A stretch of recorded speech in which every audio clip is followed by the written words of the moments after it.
오늘은 사사기 18장 14절에서 13절 말씀입니다.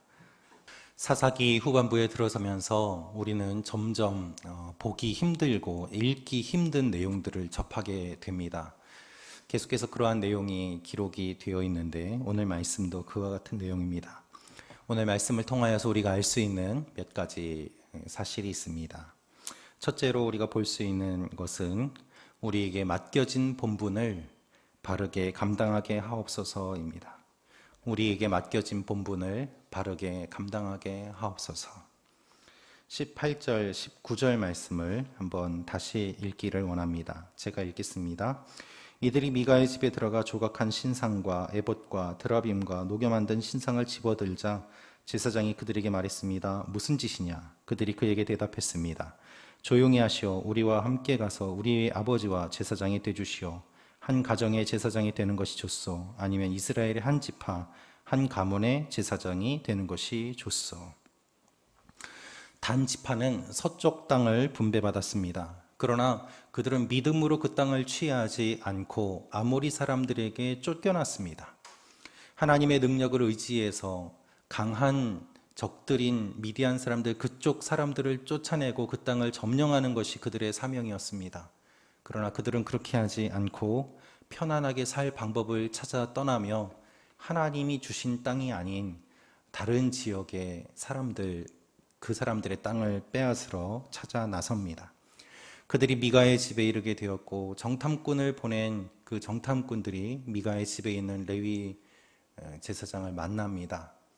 미가의 집에 있던 이 제사장이 평안히 가라. 하나님께서 너희들과 함께 하실 것이다. 하나님의 뜻이 아님에도 불구하고 왜곡된 하나님의 뜻을 선포함으로 말미암아 600명이 전쟁을 하기 위해서 길을 나섰고 그들이 다시 한번 미가의 집에 이르는 내용이 오늘 말씀입니다.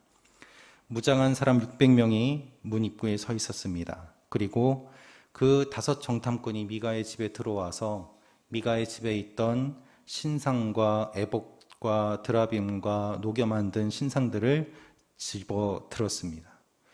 이 제사장이 이들에게 지금 뭐 하는 짓이냐, 이게 무슨 일이냐 라고 이야기를 하자 이들이 이야기하는 것이 바로 이것이었습니다. 조용히 해라. 너 우리하고 같이 가자. 한 개인의 집의 제사장이 되는 것이 좋으냐, 아니면 우리 지파의 제사장이 되는 것이 좋으냐 라고 말을 하는 것이지요. 그것이 18절, 19절 말씀입니다. 미가 한 사람의 제사장보다 우리의 제사장이 되어주는 것이 좋지 않느냐. 그런데 이 이야기를 듣고 이 레위 사람의 반응은 기뻤다라고 20절에 기록되어 있습니다.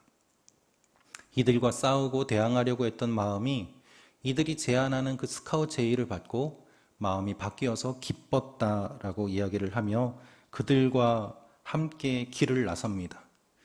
오히려 미가의 집에 있던 그 신상과 우상들을 실는 데 동조하고 그것들을 다 끌고 나가는데 앞장서서 이동하기 시작했다는 것입니다. 여전히 우상을 섬기는 일을 합니다. 조금 더 나은 제안을 받고 금방 사역지를 옮깁니다. 그는 승진했다고 생각했을 것입니다. 성공했다고 생각했을 것입니다. 여러분, 레위인은 하나님을 섬기는 존재입니다. 한 개인을 섬겨서는 안 됩니다. 그런데 한 개인의 제사장이 되었습니다. 하나님을 섬겨야만 하는 제사장이 한 개인이 자기 집에 신당을 만들어 놓고 우상을 섬기는 일에 앞장서서 우상의 제사장으로 일을 하고 있었습니다. 그런데 그 더 큰 지파에서 스카웃 제의가 오자 금방 또 그쪽으로 이동해 갑니다. 이것이 지금 레위인의 모습이었습니다. 그는 사명이라는 것이 없었습니다. 하나님께서 맡겨주신 사명이라는 것은 없고 그저 자신의 이익에 따라서 여기저기 옮겨다니는 그와 같은 모습을 보여주고 있는 것입니다. 권력에 따라 이익에 따라 타협하며 움직입니다. 여러분, 부끄럽고 슬픈 일이지만 이와 같은 일들이 우리가 살아가고 있는 이 시대에도 일어나고 있습니다. 조금 더 나은 환경의 사역지, 조금 더 큰 교회, 그런 곳을 찾아 떠돌아다니는 목회자들도 부끄럽지만 있습니다. 심지어 자신이 개척한 교회를 버리고 더 큰 교회에서 제안이 오면 그 교회로 임지를 옮기는 분들도 있습니다. 지방에서 사역하고 있는 목회자들 중 몇몇 목회자는 지금 내가 섬기고 있는 이 교회는 단지 더 큰 교회로 가기 위한 발판일 뿐이라고 생각하고 있는 목회자도 슬프지만 있는 것이 사실입니다. 그렇게 옮겨가게 되면 남아있는 성도들은 큰 상처를 받습니다. 그리고 또 다른 목회자를 모시게 되면 이분도 언젠간 떠나지 않을까 두려워하게 됩니다. 같은 목회자로서 부끄러운 일입니다. 그러나 그러한 일이 있는 것 또한 사실입니다. 너무 말씀을 준비하면서 마음이 아팠습니다. 여러분, 그와 같은 모습들을 보면 정말 묵묵히 어려운 곳에서 자리를 지키는 목회자들은 큰 상처를 받고 힘을 잃게 됩니다. 목회자만 그렇습니까? 성도님들은 어떻습니까? 나의 유익을 만족시켜주지 않는다고 교회를 옮기는 일들이 일어납니다. 주차장이 불편하다고, 새 가족으로 왔는데 인사해주지 않는다고, 나를 인정해주지 않는다고 여기저기 옮겨다니며 한 교회에 뿌리를 내리고 사람들과 관계를 맺으며 깊게 성장하는 것이 아니라 오히려 자신에게 맞춰줄 그러한 교회를 찾아다니며 내가 섬기기보다는 내가 섬김을 받으려는 모습으로 다니는 일들이 일어나고 있습니다. 이제는 누구도 통제할 수 없고 오히려 그렇게 바른 길을 알려주고 통제하려고 하는 사람들이 이상한 시대가 되어가고 있습니다. 여러분, 우리는 무엇을 바라보면서 신앙생활을 하고 있습니까? 우리는 각자 소견에 옳은 대로 살아가고 있는 것입니까? 아니면 정말 하나님께서 맡겨주신 것들을 바라보고 감당하며 살아가고 있는 것입니까? 주여, 우리의 사명을 감당하고 끝까지 지키게 하여 주시옵소서. 상황과 환경에 따라 우리의 사명을 포기하고 타협하는 것이 아니라 하나님께서 인도하시는 그 길들을 끝까지 바라보며 나아가게 하여 주옵소서. 이것이 우리의 기도에 포함되어야 할 것입니다. 두 번째로 알 수 있는 내용이 있습니다. 그것은 하나님께서는 무고하게 피를 흘리는 자들을 기억하심을 알게 하옵소서입니다. 하나님께서는 무고하게 피를 흘리는 자들을 기억하심을 알게 하옵소서. 28절, 29절 말씀인데요. 제가 읽겠습니다. 그 성읍이 시돈에서 멀리 떨어져 어떤 사람들과도 교류 없이 지내고 있었고 그 성읍이 또 베들호흡 근처 골짜기에 있었기 때문에 그들을 구해줄 사람이 없었습니다. 그리하여 단 사람들은 성읍을 다시 짓고 그곳에 살게 됐습니다. 그들은 이스라엘에게서 태어난 그들의 조상인 단의 이름을 따서 그 성읍의 이름을 단이라고 불렀습니다. 그러나 그 성읍의 이름은 원래 라이스였습니다. 단 사람들은 이 미가의 집에 있던 제사장에게 조용히 하라고 하면서 스카우트를 제의했고 그는 그 단지파를 따라 나섰습니다. 강한 사람은 약한 사람의 것을 빼앗는 것이 당시의 문화고 분위기였습니다. 약육강식의 시대였습니다. 미가의 집에 와서 그 집에 있는 것을 그냥 가져가도 말리지도 않고 오히려 기뻐하며 그들과 함께하는 것, 그것이 당시의 문화였던 것입니다. 미가가 다시 되찾으러 그들을 쫓아갔지만 미가 혼자서는 600명이나 되는 그 사람들을 이길 수가 없기 때문에 다시 발걸음을 돌릴 수밖에 없었습니다. 그 이후에 단 사람들은 어떻게 하였을까요? 조용하게 살고 있던 성읍을 공격하고 그리고 그들을 죽이고 그들의 것을 빼앗습니다. 성경은 분명히 그 성읍의 상황을 이렇게 묘사하고 있습니다. 27절에 조용하고 평화롭게 살고 있던 백성에게 가서 그들을 칼로 죽이고 그 성읍을 불살랐습니다 라고 말입니다. 그런데 이 성읍은 아무도 도와줄 사람이 없는 그러한 지역에 있는 성읍이었습니다. 약한 곳이었고 외진 곳이었고 당할 수밖에 없는 상황 속에 있는 그러한 지역의 성읍, 약한 곳, 약자를 공격하고 죽이고 빼앗았다는 말입니다. 그리고는 그곳의 이름을 자기들의 지파의 이름을 지어서 단이라고 불렀다는 것이죠. 성경은 분명하게 이야기합니다. 그들은 평화로웠고 도와줄 사람이 없었다는 것이죠. 그런데 하나님의 약속을 받은 지파가 이렇게 살고 있던 사람들을 공격했다는 것입니다. 이들은 폭력 집단에 불과한 모습을 보이고 있습니다. 강한 사람에게는 약하고 약한 사람에게는 강합니다. 그래서 하나님께서는 이들이 하신 일을 모두 기억하고 계신다라는 의미로 29절을 기록하고 있습니다. 그 성읍을 다 불태우고 그 성읍의 것을 빼앗고 그리고 다시 짓고 그곳에 살게 되었고 이름도 바꾸었지만 그 성읍의 원래 이름은 라이스였다라고 말입니다. 아무리 포장하고 그럴듯하게 만들고 바꾸고 의미를 부여해도 하나님은 이들이 잘못하였음을 분명하게 알고 계시고 말씀하고 계십니다. 너희 단 아니야. 원래 그 성읍 라이스였잖아. 너희가 뺏은 거잖아. 내가 준 땅이 아니야. 너희는 잘못했어. 라는 것이 29절을 기록하고 있는 그 성읍의 원래 이름은 라이스였습니다. 라는 말 가운데 들어있는 것입니다. 여러분, 아무리 이름을 바꾸고 감추려고 해도 그럴듯하게 꾸며도 하나님께서는 그들의 잘못을 알고 계셨습니다. 무고한 사람들이 피 흘린 것을 알고 계셨습니다. 그리고 기록하고 계십니다. 여러분, 이 세상이 약육강식으로 움직이는 것처럼 보여도 하나님은 억울하게 눈물 흘리는 사람들의 눈물을 알고 계십니다. 권력자들이 자신들이 원하는 것을 얻기 위해서 법을 바꾸고 권력을 휘두르고 그렇게 사람들의 것을 착취하면 지금 당장은 성공하는 것처럼 보이지만 하나님은 알고 계신다는 것입니다. 이 땅에서 지금도 억울하게 눈물 흘리는 사람들이 많이 있습니다. 하나님은 알고 계십니다.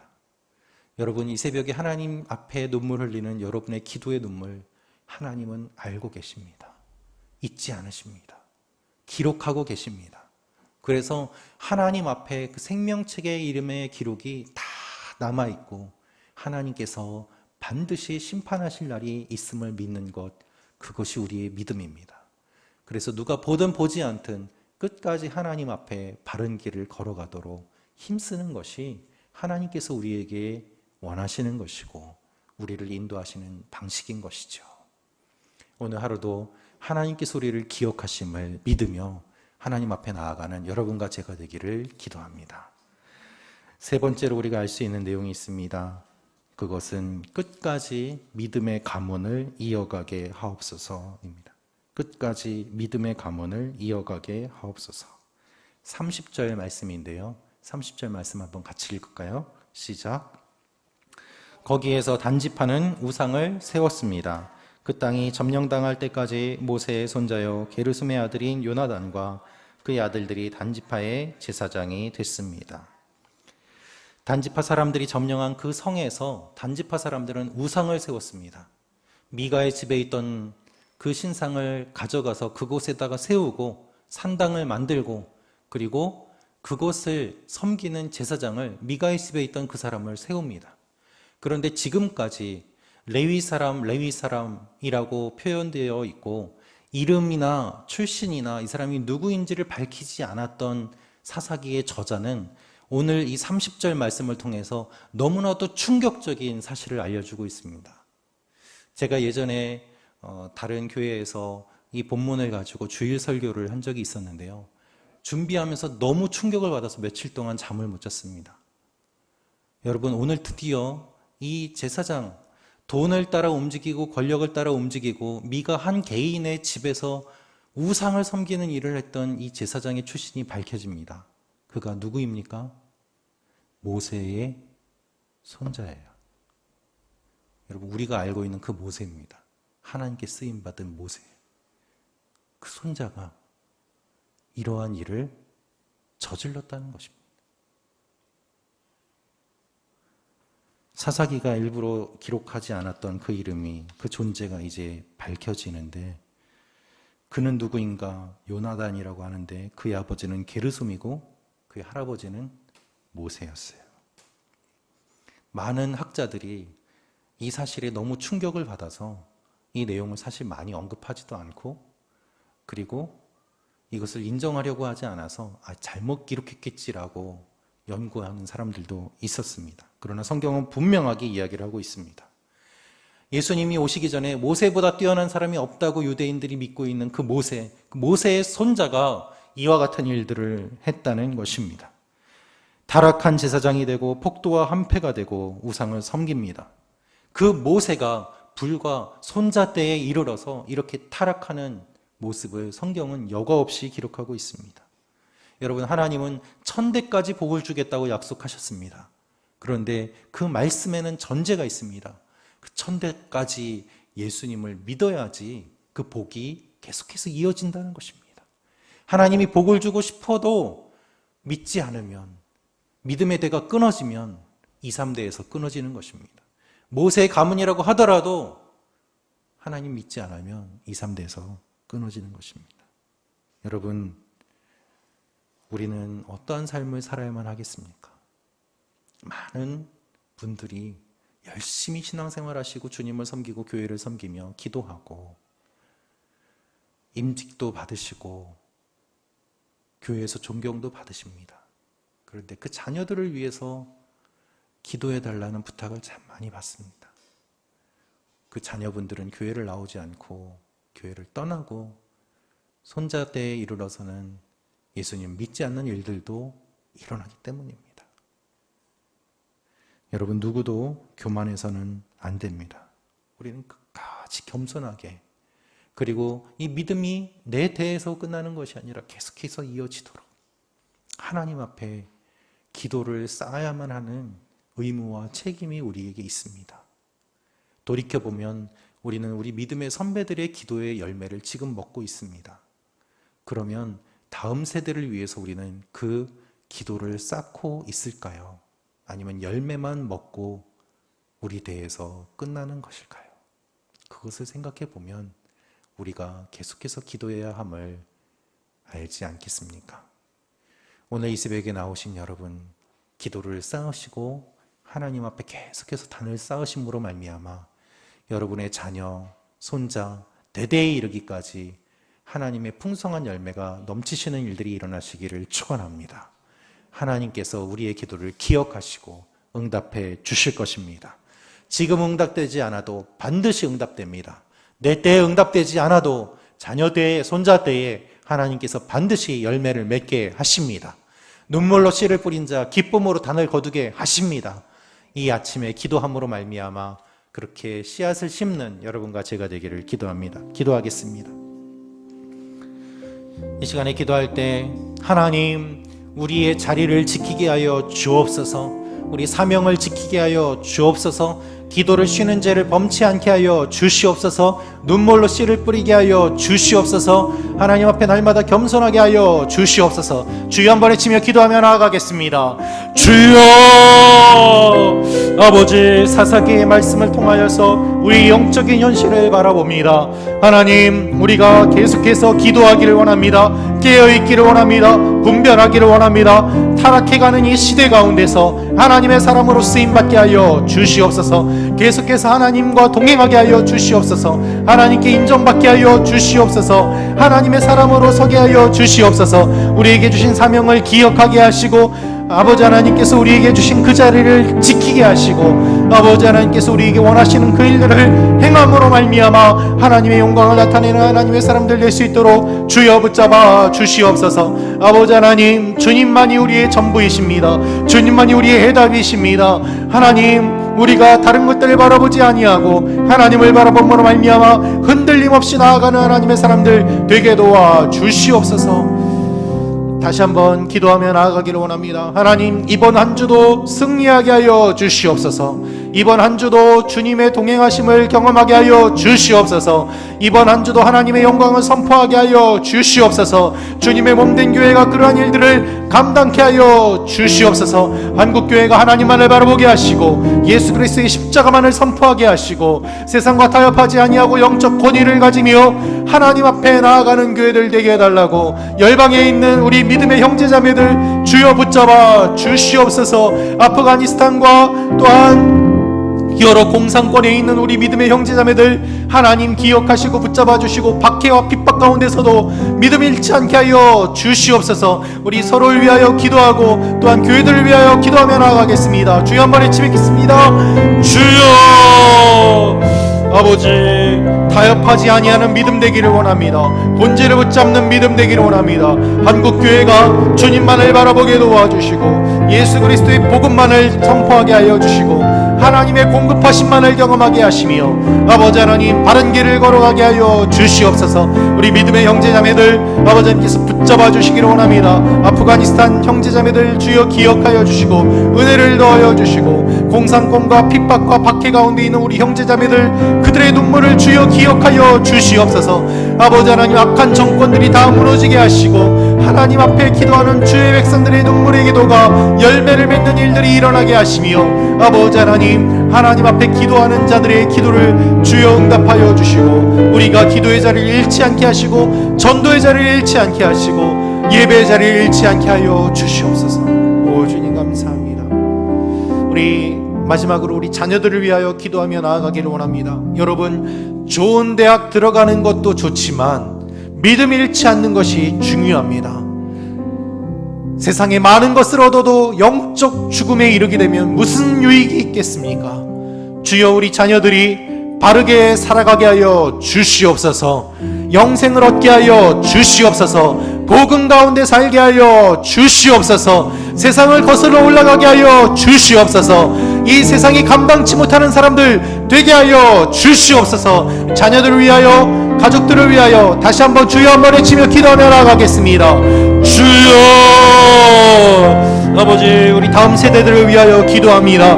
아버지 하나님, 다음 세대의 많은 수가 교회를 나오지 않고 주님을 믿지 않고 있습니다. 주여 불쌍히 여겨 주시옵소서. 우리의 죄악들을 주여 용서하여 주시옵소서. 나만 잘 믿고 내가 기도함으로 우리 자녀들도 잘 될 것이라고 착각했던 것들 주여 용서하여 주시옵소서. 우리 자녀들이 인격적으로 하나님을 만나게 하시고 믿음을 선포하게 하시고 입술로 복음을 전하게 하시고 믿음의 자리를 떠나지 않게 하시고 세상이 감당치 못하는 일들이 일어나게 하여 주시옵소서. 천대까지 복을 받는 일들이 일어나게 하시고 천대까지 믿음을 유지하는 하나님의 사람들 되게 하여 주시옵소서. 아버지 하나님, 모세의 손자도 타락하고 쓰러져가고 방탕하고 영적 간음을 하는 모습을 저희가 보며 우리도 겸손하게 주님 앞에 나아가기로 다시 한번 결단합니다. 하나님, 교만하지 않게 하시고 날마다 무릎 꿇게 하시며 날마다 일용할 양식을 공급해 주시는 하나님만을 바라보며 살아가게 하여 주옵소서. 오늘 하루도 살아갑니다. 하나님의 도우심으로 살아가게 하시고 하나님, 특별히 주님의 몸된 교회들을 지켜주셔서 믿음의 대가 끊어지지 않도록 다음 세대들 붙잡아 주시고 아버지 하나님, 특별히 이 나라가 저출산과 또한 여러 가지 어려운 상황과 환경 가운데 있습니다. 하나님 기억하시고 붙잡아 주시옵소서. 연약한 자들이 흘리는 눈물을 기억하여 주시고 특별히 아버지 하나님, 공산권과 또한 여러 가지 무슬림 가운데서 신앙생활함으로 핍박받는 우리 믿음의 형제자매들 주여 기억하여 주시고 또 우리 선교사님들 붙잡아 주시고 은혜를 더하여 주셔서 오늘 하루도 살아가게 하여 주옵소서. 이제는 우리 주 예수 그리스도의 은혜와 하나님의 사랑과 성령님의 교통하심이 하나님 앞에 사명을 붙잡고 그 사명을 끝까지 완수하기로 결심하는 하나님의 사람들 머리 위에 또한 땅끝까지 나아가 복음을 증거하는 선교사님들과 그 가정 위에 예수 그리스도의 몸된 교회 위에 이제부터 영원토록 항상 함께 하시기를 간절히 축원하옵나이다. 아멘.